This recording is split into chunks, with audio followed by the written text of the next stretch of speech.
Panas. Nikita Mirzani lakukan hal mengejutkan ini ketika kembali mengikuti persidangan lanjutan siang tadi di Pengadilan Negeri Jakarta Selatan.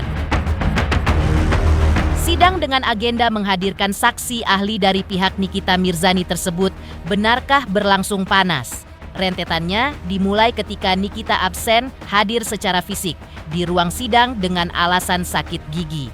Hingga munculnya polemik lantaran Nikita kabarnya tidak bisa menunjukkan surat keterangan sakit dari dokter. Ditambah lagi, pihak majelis hakim menolak permohonan penangguhan penahanan Nikita Mirzani. Padahal Nikita sudah merasa jenuh hidup di dalam tahanan selama 6 bulan lebih, terpisah dari anak-anaknya. Lantas, seperti apa pula gugatan Wan Prestasi Nikita Mirzani atas Dr. Reza Gledis dan suaminya? Benarkah Irjen Pol Purnawirawan Riki Sitohang menilai gugatan Wan Prestasi tersebut sia-sia? Pemirsa, bersama Intens Investigasi, kami hadirkan kabar terkini, terpercaya, dan teraktual. Tetapi sebelumnya, jangan lupa untuk like, subscribe, dan juga share channel YouTube ini.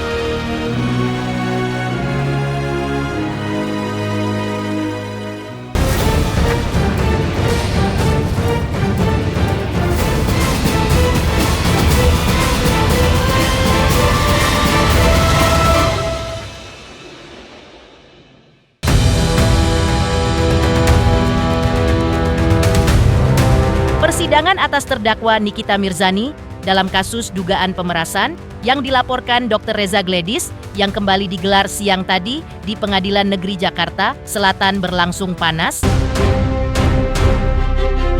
Sidang dengan agenda menghadirkan saksi ahli dari pihak Nikita Mirzani tersebut awalnya berjalan biasa saja, namun hal tak terduga kemudian terjadi. Lantas, seperti apa momen kedatangan Nikita Mirzani hingga tiba di ruang pengadilan siang tadi? Fashion show, Ami. Putar, yes, yes, yes, yes, lagi yes, yes.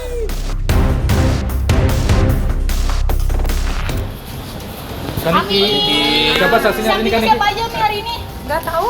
Tadi mau yang di awal-awal gue nggak bakal. Ami, sedikit dong OOTD-nya hari ini seperti apa? Temanya kan Temanya. Oh, kencing dulu ya.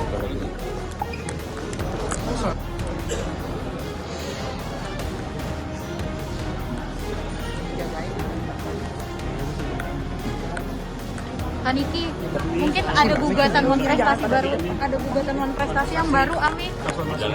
Bicara Ami apa, Ami?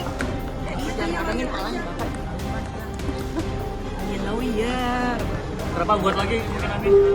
nanti ya. Oke ya, udah ya.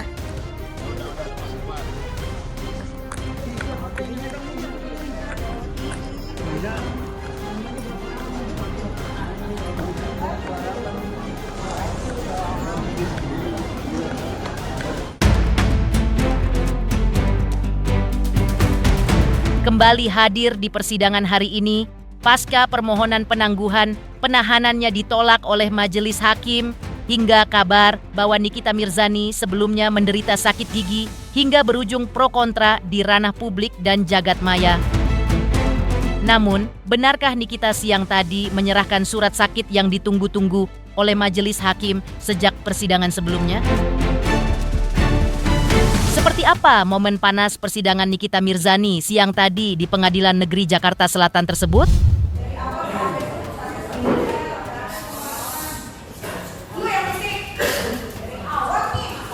Kita ingatkan ya,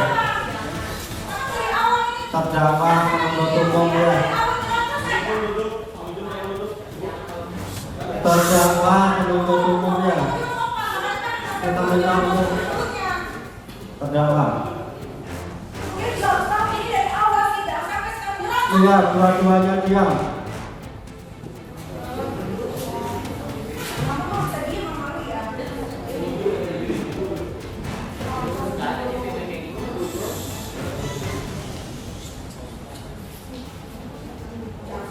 Bisa diam, terdakwa. Bisa diam.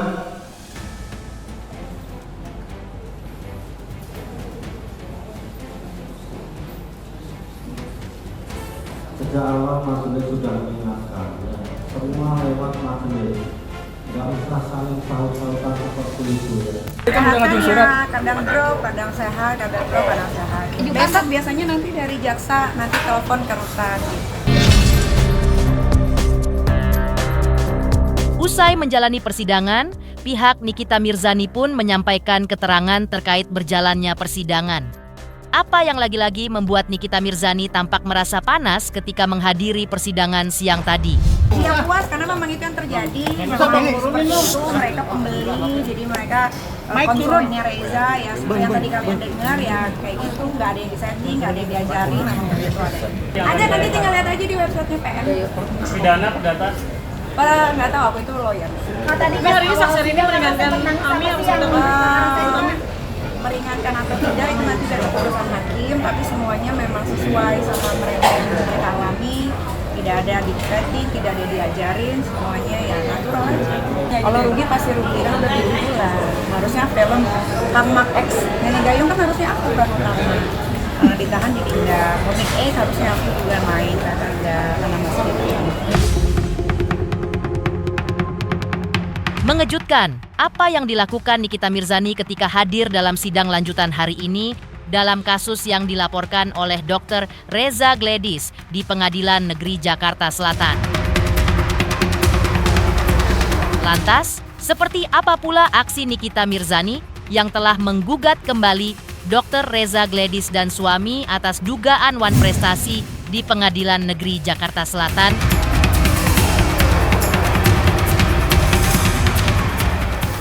Selamat untuk intens investigasi karena sudah mencapai 3 juta subscribers di YouTube. Sukses selalu dan all the best.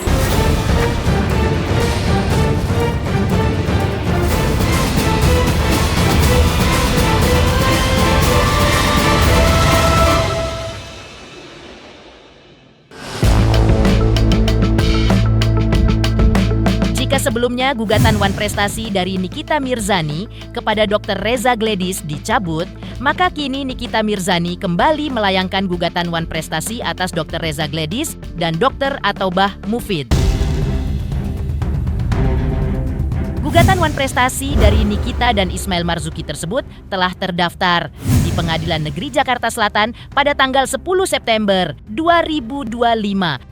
Dengan nomor perkara 953-PE-2025-PENJKT-SEL. Total nilai gugatan sebesar 114 miliar rupiah.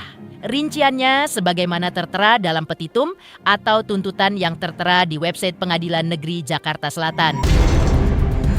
Pihak Nikita menuntut pihak Reza Gledis dan Dr. Ataubah Mufid agar mengembalikan uang sebesar 4 miliar rupiah yang dihasilkan dari kesepakatan bersama. Pihak Nikita juga meminta pihak Reza Gledis agar membayar uang ganti rugi atas perbuatan ingkar janji tentang kesepakatan bersama. Dan selanjutnya, pihak Nikita menuntut 100 miliar rupiah kepada pihak Reza Gledis atas hancurnya kredibilitas dan hilangnya kesempatan para penggugat dalam mencari nafkah. Jika ditotal, gugatan Nikita Mirzani tersebut mencapai 104 miliar rupiah.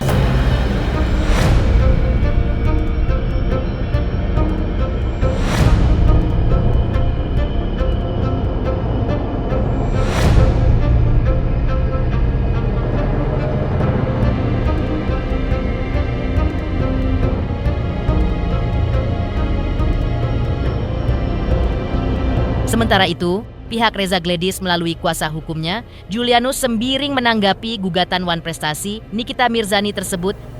Pihaknya menghargai gugatan Nikita tersebut karena itu merupakan hak setiap warga negara yang dijamin oleh undang-undang. Namun menurutnya, pihak Nikita harus bisa membuktikan unsur formil dan substansil dari gugatannya, bukan unsur materialnya. Sejak gugatan wan prestasi dari Nikita Mirzani sebelumnya yang telah dicabut, pihak Dr. Reza Gledis menilai bahwa gugatan tersebut sebagai gugatan komedi. Sebab setelah pihaknya menganalisa bahwa gugatan wan prestasi sebelumnya, bahkan juga saat ini, tidak melihat ada dasar hukum yang dipenuhi. Karena setidaknya menurut pihak Reza Gledis, dalam gugatan wan prestasi itu harus ada satu dasar hukum yang dipenuhi. Pihak Reza Gladys menunggu apakah pihak penggugat bisa membuktikan asas formil dari gugatan Wan Prestasi tersebut, yaitu adanya perjanjian yang sah antara penggugat dan tergugat. Setiap warga negara itu mempunyai hak penuh ya dan diakui oleh negara untuk mengajukan gugatan. Ya, itu pertama yang harus kami jelaskan. Nah, yang kedua, soal kemudian pada saat sebelumnya penggugat Nikita Mirzani telah mencabut gugatannya dan kemudian kembali mengajukan gugatan Wan Prestasi terhadap klien kami, sebenarnya itu kan sah-sah saja. Ya, jadi pengadilan negeri itu wajib ya memeriksa dan mengadili perkara itu dan menerima gugatan yang diajukan oleh si penggugat. Tinggal bagaimana kalau soal dalam gugatan Wan Prestasi itu kan soal bagaimana kita membuktikan formil dan substansilnya, bukan materialnya gitu.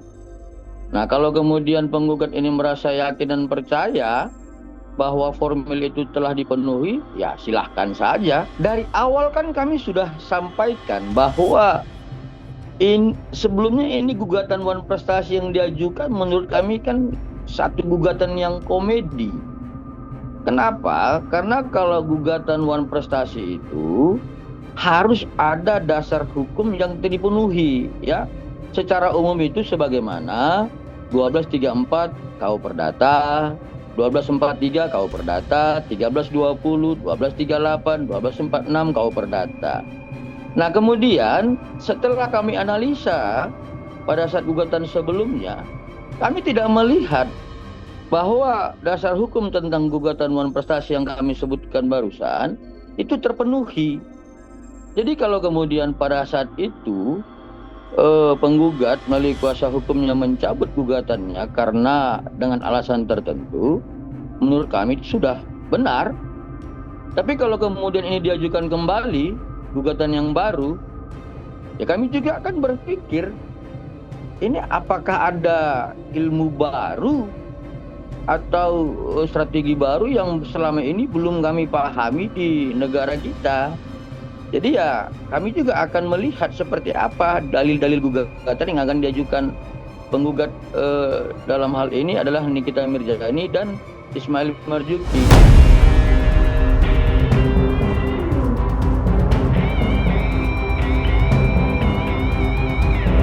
Kami hanya melihat apakah nanti ya penggugat ini bisa membuktikan azas formil terhadap gugatan Wan Prestasi. Yang pertama, apakah si penggugat mampu ya menyajikan pembuktian tentang perjanjian yang sah antara kedua belah pihak. Ya, jadi pada prinsipnya ini sebagai referensi ya bagi teman-teman media, gugatan Wan Prestasi itu adalah gugatan antara kreditur dan debitur. Demikian juga sebaliknya, ya. Boleh juga debitur menggugat kreditur. Nah, yang jadi persoalan adalah objek ganti ruginya apa kalau dikaitkan dengan gugatan yang diajukan pada saat ini. Karena apa? Karena kalau kita lihat dari konstruksi hukum Wan Prestasi bahwa ketika ada satu Wan Prestasi itu adalah salah satu pihak itu harus lalai dalam prestasinya. Nah, ini pertanyaannya siapa yang lalai? Nah, yang kedua, kemudian kami juga bingung dari mana nanti penggugat ini menghitung untuk biaya tentang menuntut ganti ruginya. Ya mudah-mudahan ada ilmu baru lah yang kami dapatkan nanti. Mengejutkan, Nikita dan Ismail Marzuki kembali menggugat Dr. Reza Gladys dan Dr. Ataubah Mufid atas dugaan Wan Prestasi. Lantas, seperti apa pula tanggapan Irjen Pol Ricky Sitohang atas gugatan Wan Prestasi kedua Nikita atas Dr. Reza Gladys?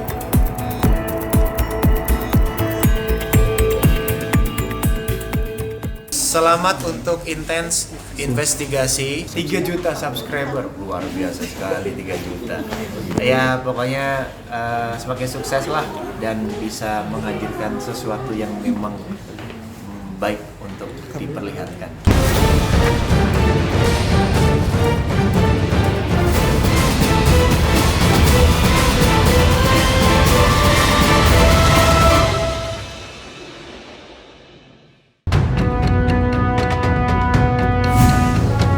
Menyikapi langkah pihak Nikita Mirzani yang kembali mengajukan gugatan Wan Prestasi atas Dr. Reza Gledis dan suaminya, Irjen Pol Purnawirawan Ricky Sitohang pun memberikan tanggapannya. Menurut Irjen Ricky, langkah tersebut sah-sah saja dilakukan oleh Nikita Mirzani sebagai warga negara Indonesia. Substansi gugatan Wan Prestasi apabila tidak bersentuhan dengan tindak pidana, tetapi kalau bersentuhan dengan tindak pidana, maka menurut Irjen Ricky, hal itu tidak sah. Karena itu, Irjen Ricky Sitohang pun berpesan kepada Nikita Mirzani agar fokus saja terhadap gugatan pidana dugaan pemerasan yang kini bergulir, bukan justru menggugat Wan Prestasi lagi. Jika nanti tuduhan itu tidak terbukti, Nikita bisa mengajukan gugatan ganti rugi, bahkan bisa mengajukan gugatan perbuatan melawan hukum. Namanya setiap warga negara untuk meminta perlindungan, untuk meminta ketegasan hukum itu sah-sah saja. Tidak ada yang mengamputasi atau menganulir itu. Sekarang kita bergulir tentang masalah Wan Prestasi. Dulu pertama sudah dilakukan Wan Prestasi, yang mana pemohonnya diantaranya adalah Reza Gledis, kepolisian dan kejaksaan. Sekarang mengerucut kepada kedua orang tersebut, yaitu Reza Gledis dan suaminya ya. Nah dalam hal ini saya sudah berkali-kali mengatakan substansi daripada namanya Wan Prestasi apabila itu tidak bermuatan atau tidak bersentuhan dengan tindak pidana, ini dipegang dulu ya. Apabila berbau tindak pidana, sudah jelas pasti Wan Prestasinya itu tidak sah. Ini dipegang dulu.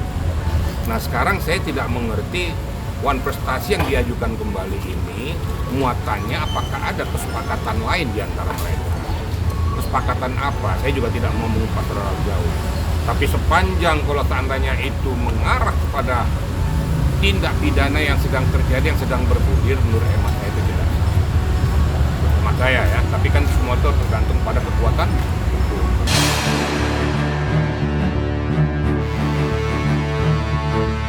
Kalau dulu tuh kalau nggak salah 100 miliar ya. Iya. Nah sekarang jadi 114 miliar. Nah itu kan silakan saja kan, menurut dia mau 200 miliar juga urusan dia. Nah itu kan masalahnya kan berbicara tentang immaterial ya. Kita berbicara tentang substansi. Menurut hemat saya sebaiknya fokus saja dulu ke masalah pidana. Kalau seandainya fokus ke masalah pidana, apabila nanti memang berpihak pada kita, itu bisa mengajukan itu tuntutan ganti rugi dan lain sebagainya. Lebih tepatnya lagi jangan Wan Prestasi, PMH buat perbuatan melawan hukum. Dan nggak perlu kita meminta supaya tuntutan ke sana, tapi hakim menyatakan bahwa apa yang dilakukan di kita ini tidak bertentangan dengan tindak pidana. Dengan sendirinya dia kan sah, jadi dia bisa mengajukan tuntutan ganti rugi, baik material maupun imaterial. Balik pada posisi semula, bahwa prestasi yang dikatakan tadi saya tidak mau mengupas terlalu jauh. Jadi saya garis bawahi apabila itu berbau tindak pidana yang diajukan itu percuma, itu akan gagal lagi. Pemirsa Intens Investigasi, jangan lupa saksikan terus Intens Investigasi. Dan pastikan jangan lupa untuk like, subscribe, share, dan juga komen. Tim redaksi Intens Investigasi juga mengucapkan banyak terima kasih kepada semua subscribers. Hingga channel Intens Investigasi kini sudah mencapai 3 juta subscriber.